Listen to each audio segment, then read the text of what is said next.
You have to train your expectation to match your desire, instead of letting circumstances train your expectation.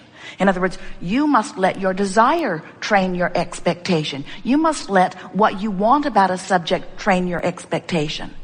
In other words, your expectation, what it really is, since every subject is two subjects, like a long stick with wanted on one end and the absence of wanted on the other. Whenever you activate a subject, your expectation, all it is whichever end of that stick you've practiced the most, you see.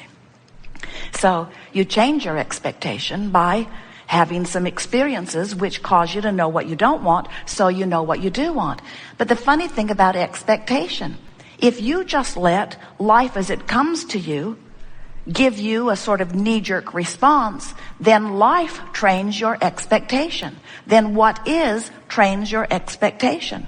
You have an employee who doesn't seem to be trying very hard or can't remember things that you want them to remember, and you notice that, you let them train your expectation, and then you can't evoke anything different.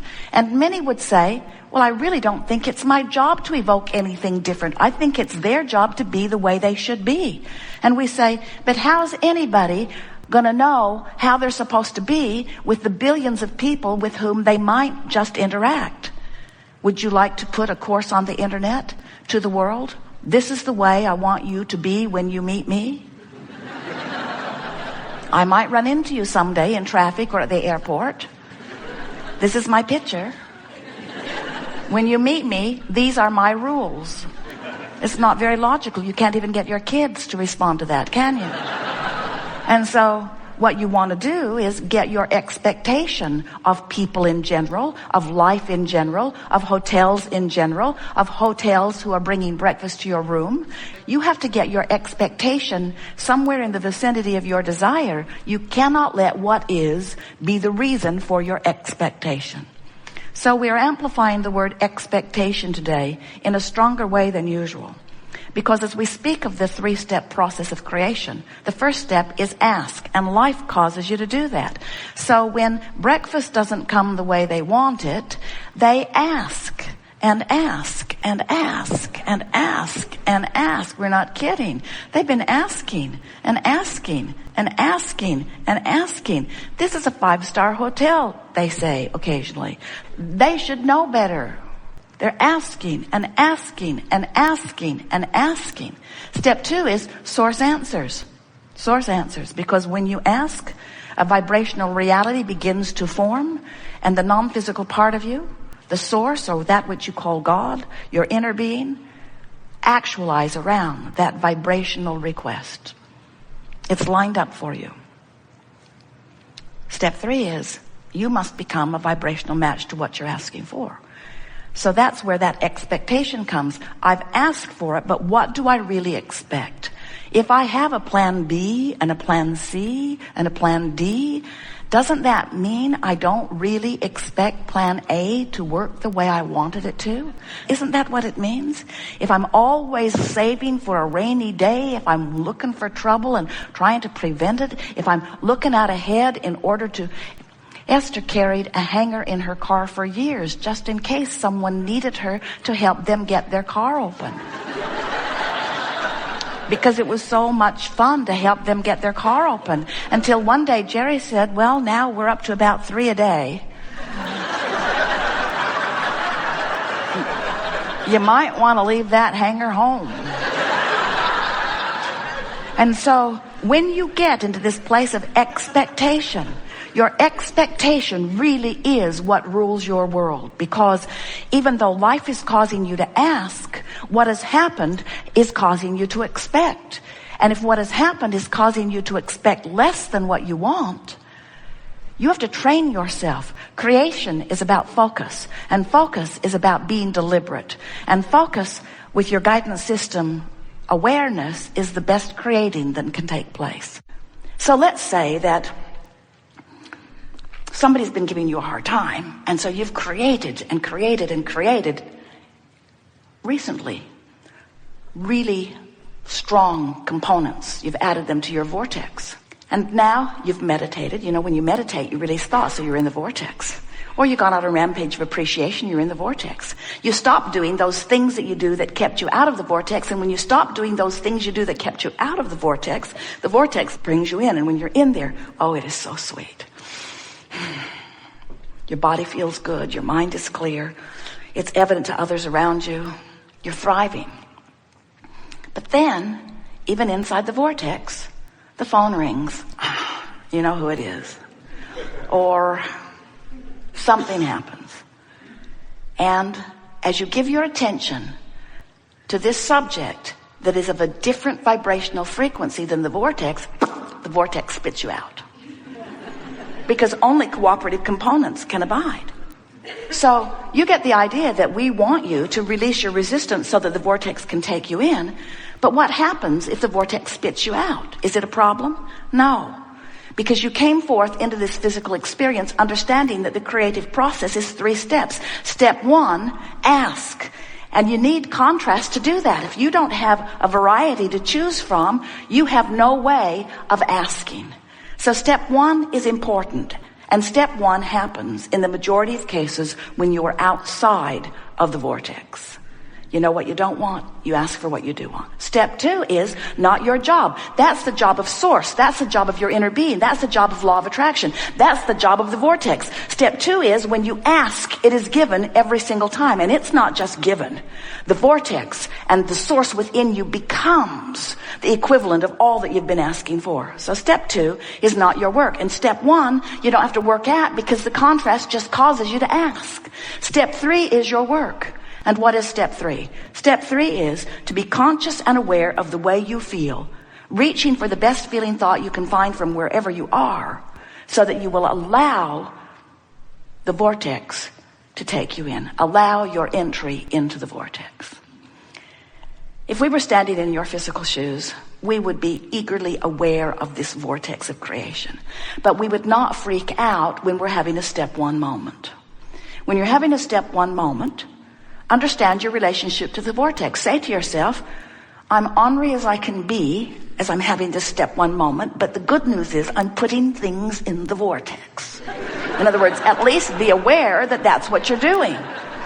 And then say, and I know the happy old vortex is over there just spinning around, gathering all the cooperative components, but for now I intend to just complain. Because in my complaining, I'm adding more to the vortex. That's my justification. And we say, yes, you are. And we do want you to be easy when you're not in the vortex, but we want you to be in the vortex. And you don't need to worry. There is enough contrast that surrounds you that you'll have plenty of step 1 opportunities. Let your dominant intent be to be in the vicinity of the vortex. Let this loving, God-force vortex bring you in. Let yourself be all that you have become. That's what will happen when you have your, what you call your death experience. We call it croaking. We try to be as disrespectful as we can of death, since there isn't any. You're always alive, sometimes physically focused. And as you came into this physical experience, it was your intention to let the contrast inspire the expansion. But do you know what the most exhilarating thing that you were looking forward to in this expression of physical life? Do you know what you were really wanting? Do you know the reason that you keep coming forth into the physical experience? Because there is nothing more delicious than to have expanded and held yourself apart from it for a little bit and then release the resistance and let yourself go. That's the river of life that you want to live. You want to continually be in this place where you're reaching and allowing and reaching and allowing and reaching and allowing. And you don't need to worry about it. It will ever be thus. We just think that when you know who you are, and you know about the vortex, and you know about the laws of the universe, and you know about your emotional guidance system, and you know you can direct your own thoughts, and you can practice by feeling the thought that doesn't feel good, and then feeling the thought that feels better, and then feeling the thought that feels better still. When you become aware of the laws of the universe and your place in it, it's like having your hands in the most creative of clay. And then life is so good, just like you knew it would be. Do you know that you are vibrational beings more than you are anything else? You are so good at interpreting vibration that you see this time-space reality around you, and it has convinced you in your interpretation of it that this is the real world, this world that I can see and hear and taste and smell and touch. This is the real world. And we want you to know that while you are interpreting with all of those senses, that you are interpreting on many vibrational levels of your being. Vibrations abound all around you, and you are the attractor of the vibrations that abound. Now, many argue with that. They say, no, Abraham, I walk into a room and what's there is what I get. And we say, well, have you ever been an eyewitness to something that someone else was an eyewitness to and discovered when you read the reports that you saw very different things, even though you thought you were looking at the same thing? Because who you are and what you believe while you are witnessing it completely colors the way you interpret whatever it is that you see. And if that's true with what you see and hear, have you ever been with a dog who perks up and you say, stop it? But the dog is responding to something vivid that it hears or smells. The other day, Jerry and Esther were in a campground, and a man walked by with a beautiful dog. And as they walked by, the dog turned around and looked in the direction of Esther, could not seem to take its eyes off of Esther. And Esther was so flattered. Esther thought, oh, that dog sees energy. And that dog who's tuned in, tapped in, turned on, knows the beauty of my vibrational being. And then Esther got a whiff of what the dog had smelled before her. Someone was emptying their sewer down the way, and the dog smelled it 15 seconds before Esther did. Dogs smell things you can't smell. Dogs smell things you don't want to smell. They interpret differently than you do. Same environment, different depths of interpretation. There are people who can hear things that you can't hear. There are animals that can hear things that you can't hear. You are all, whether you are beast or human or molecule, you are all vibrating beings and sensual, sensitive beings.